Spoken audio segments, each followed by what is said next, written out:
The Lord be with you. And with your spirit. A reading from the Holy Gospel according to Saint Mark. Glory to you, O Lord.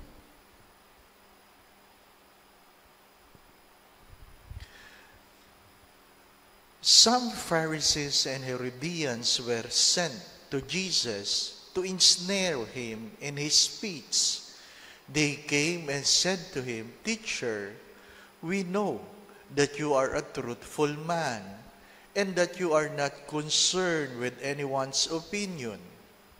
You do not regard a person's status, but teach the way of God in accordance with the truth. Is it lawful to pay the census tax to Caesar or not? Should we pay or should we not pay?" Knowing their hypocrisy, he said to them, "Why are you testing me? Bring me a denarius to look at." They brought one to him, and he said to them, "Whose image and inscription is this?" They replied to him, "Caesar's." So Jesus said to them, "Repay to Caesar what belongs to Caesar, and to God what belongs to God." They were utterly amazed at him.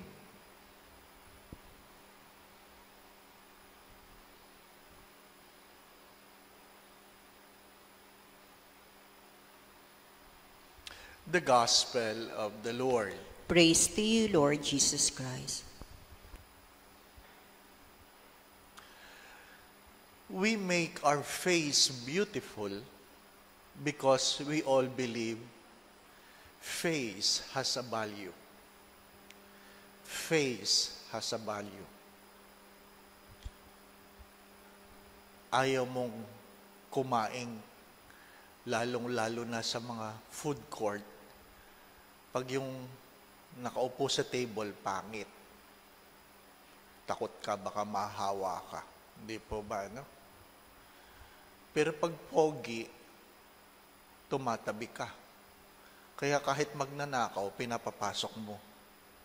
Sabi doon sa katulong, ba't mo pinapasok? Pogi, mami, pogi.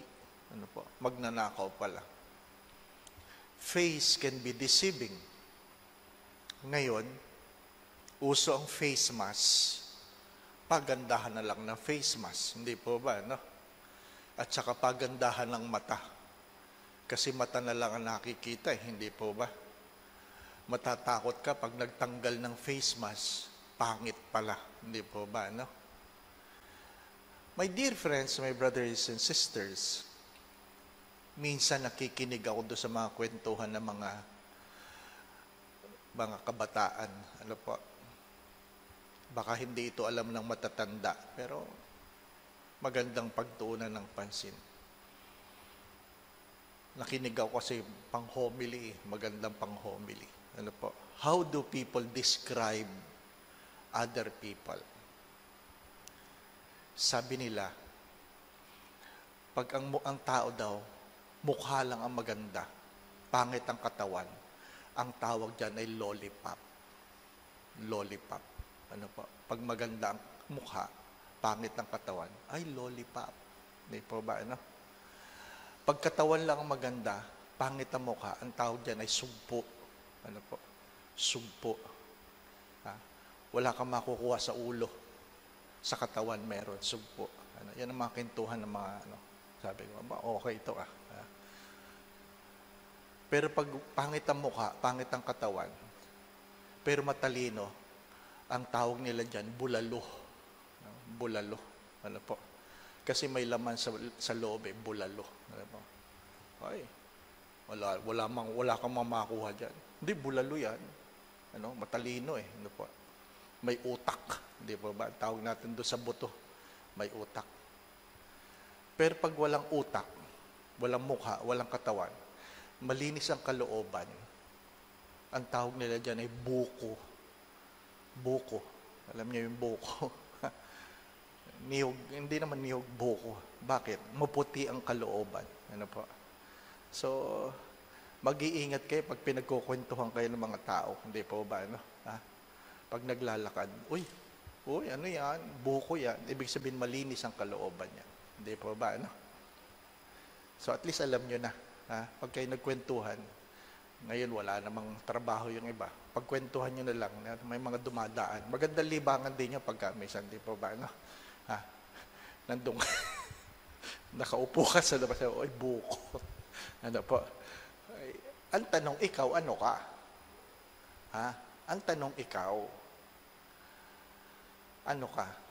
But those are how you are being perceived. Those is how you are being perceived.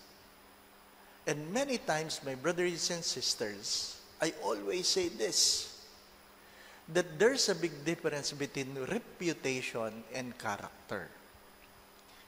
Reputation is how you are being perceived by people. Character is who you are. We will never go to heaven by our reputation. We will go to heaven by our character. Tandaan nyo yan.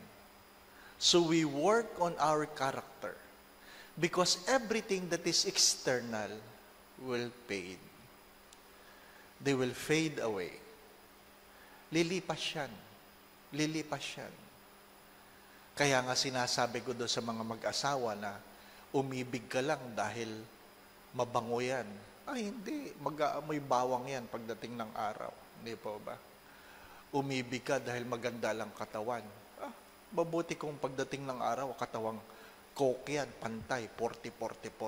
Ano po? Hindi. Kadalasang babae. Katawang sampalok, di po ba? No? Ha?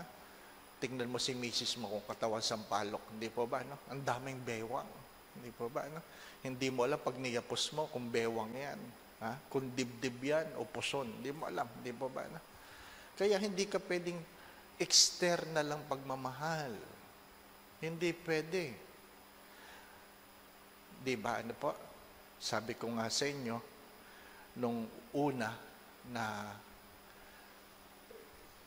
kahit anong pamamaraan na lang, ano po, hindi naman uso yung mga gusto nila, permanente ang kilay nila, so nagpapatattoo sila, hindi po ba, ano? Ha? At ako'y nag-bless ng patay, hindi man lang inahit ng purinarya yung kilay ng babae. So nung bilines mong ganyan, dalawa ang kilay, hindi po ba, ano? Nakakatakot yung patay na dalawa ang kilay, hindi po ba? Ha? Habang binibless ko, pinagdadasal ko, wag ko Lord mapanaginipan ito, wag ko mapanaginipan. Ang hirap ng gano'n, di po ba? No? Ha? Yung iba naman, nagble-bless ako ng bahay. Nung akong kumatok, nung bumukas, sumigaw. Sabi ko, ano kayo nangyari? Sabi nung kasama ko, wala daw siyang kilay, Father. Di po ba? No? Talagang, ha? Kanya-kanya yan eh. Ano po? The face value. Anong pinangangalagaan mo? Anong pinangangalagaan mo? It's good to ask ourselves, what are your concerns? Sabi po ng isang dermatologist na kaibigan ko, ngayon, Father, malalaman mo kung sino talaga ang maganda. Sabi ko, bakit naman?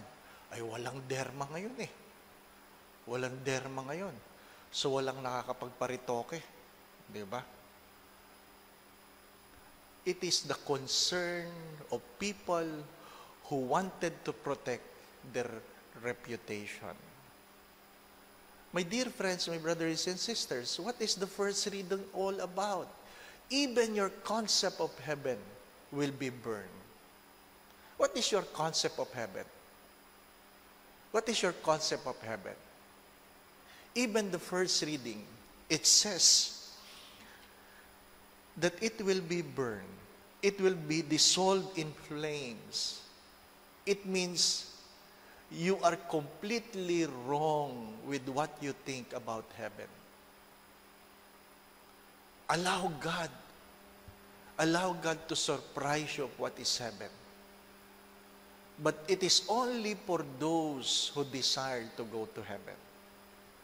Only for those who desire to go to heaven. What are your desires? Because your desires, my brothers and sisters, will affect how you care for yourself. Your desire, your passion, what moves you to do things, will affect on how you care for yourself. Yung pinangangalagaan mo. Yan ang nagsasabi kung ano talaga ang mahalaga sa iyo. Kaya nga po, tinanong ni Jesus, ano bang nakikita mo sa mukha ng denaryo? Sa isang, sabi nga, sa isang coin. Mukha po ni Caesar, di po ba? Mukha ng ating mga coins, mga mukha ng mga bayani, hindi po ba? Ano? Pinapaalala sa atin kung ano mga ginawa nila. Mga minamahal na mga kapatid, pero ibig ko sanang pagtuunan ng pansin na pag ikaw ay tumitingin sa salamin, ano ang nakikita mo sa sarili mo? When you look at yourselves in the mirror, what do you see? And that is the question of today. When you look at the mirror, you look at your face, what do you see? Do you only see wrinkles, white hairs, pimples? What do you see? Why it is important? Because everybody is created in the image and likeness of God. Regardless how people describe you. Sugpo ka ba? Buko ka ba? Bulalo ka ba? Lollipop ka ba? I do not know. But it is good to remind ourselves that we were created in the image and likeness of God. At ano po ang sabi? You give to Caesar what belongs to Caesar. You give to God what belongs to God. When you look at the mirror, whose face do you see? Do you see the God, the face of God who created you? Because you are created in the image and likeness of God. Nakikita mo ba ang mukha ng Diyos sa iyong mukha? Kaya hindi mo na ibibigay ang para sa Diyos kasi baka hindi mo nakikita ang mukha ng Diyos sa mukha mo. Come to think of it. Come to think of it. That we are created in the image and likeness of God. Do not forget that every first Sunday of the month, we pray in a special way and we give a special blessing for all those who are celebrating their birthday for the month. Ano pa? So, first Sunday, all those who are celebrating their birthday for the month of June, we will have a special blessing for you. The second Sunday is for the little children. The third Sunday is for all those who are celebrating their wedding anniversaries for the month. And fourth Sunday, we pray in a special way for the repose of the souls of all our dearly departed, regardless what month they died. Ano pa? Second, there are people who are asking us online kung bukas na po ang simbahan for public masses. Santa Maria Goretti remain closed. Wala pa po tayong misa for the public. Ano po? What we have is our online masses. Do not forget to like and share our online masses. Not my comment. Ha? Marami pa rin nagla-like do sa comment ko. Hindi yun ang ila-like. Yun pong buong misa. Ano po? Like and share our online masses. Ano po? May nagtatanong, Father, itutuloy po ba ang online mass kahit pwede na magsimba? We have been praying for it. Ano po? And we will do it. We will continue our ministry. Those who are the people involved in our online masses. Ano po? Just send your eyebrow pencil. Ano Ano po?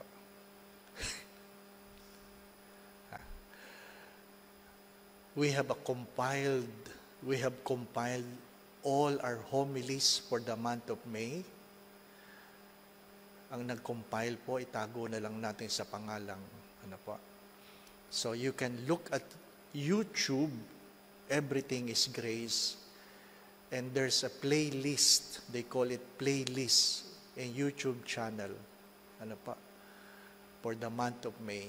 Kung may na-miss kayo, you can look into it, ano po. So yun po, ano po nakalimutan ko? Wala na siguro, ano po. Wala pa pong misa kasi ang aming lugar, Pope Pius, ano po, we are housing frontliners. From time to time, meron sa kanilang nagpa-positive, ano po. So, ayaw namin kayong mahahawa, ano po. Ano po. Anyway, wala na akong maalala. Going back to what I've said, my dear friends, my brothers and sisters, you give to Caesar what belongs to Caesar. You give to God what belongs to God. And when you look at yourselves in the mirror, whose face do you see?